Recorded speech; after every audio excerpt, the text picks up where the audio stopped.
আসসালামু আলাইকুম ওরহমতুল্লাহি ওবরাকাতুহু।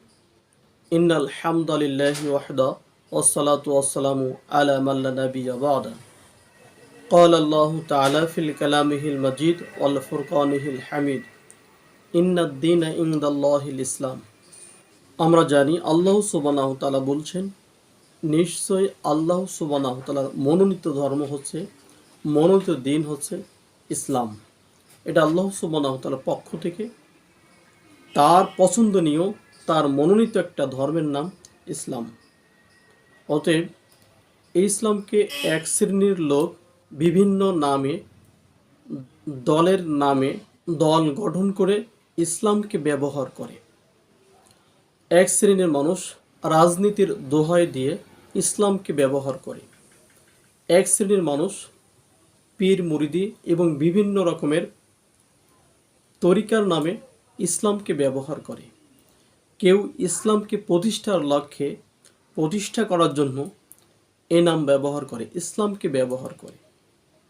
অথচ ইসলাম নিজেই স্বয়ং সম্পূর্ণ, যা আল্লাহ সুবহানাহু ওয়া তাআলা আদম আলাইহিস সালাম থেকে শুরু করে রাসূল করিম মুহাম্মদ সাল্লাল্লাহু আলাইহি সাল্লাম পর্যন্ত পূর্ণাঙ্গ একটা দিন মুহাম্মদ সাল্লাল্লাহু আলাইহি সাল্লামের পরে পরিপূর্ণ করে দিয়েছেন। যে ধর্ম অন্য ধর্মের কাছ থেকে হাওলাত নিতে হয় না, অথবা কারোর মস্তিষ্ক প্রসূত কোনো ব্যক্তির পরামর্শে অথবা ব্যক্তির কথার দ্বারা ইসলাম চলে না। ইসলামের প্রতিটা নিয়ম, নীতি, বিধিবিধান, সালাত, সিয়াম, হজ, জাকাত, প্রতিটা বিধিবিধান তার নিজ গতিতে চলে। কেউ তা মেনে নিক অথবা কেউ তা পরিত্যাগ করুক, প্রতিটা বিষয় তাকে মানতে হবে, আনুগত্য করতে হবে। যদি কেউ ইসলাম মানে অথবা গ্রহণ করে, তাহলে যখন যেভাবে তাকে নির্দেশ দেওয়া হয়েছে ঠিক সেইভাবে তাকে মেনে নিতে হবে, পালন করতে হবে এবং আমল করতে হবে। ইসলাম এমন একটি বিষয় যা স্বয়ং সম্পূর্ণ এবং পূর্ণাঙ্গ জীবন ব্যবস্থা। একজন মানুষ জন্মের পর থেকে মৃত্যু পর্যন্ত কখন কিভাবে চলবে, কিভাবে কি করবে, কিভাবে চলবে এবং কবর পর্যন্ত, পরকাল পর্যন্ত পূর্ণাঙ্গ একটা ব্যবস্থাপনা আল্লাহ সুবহানাহু ওয়া তাআলা দিয়েছেন।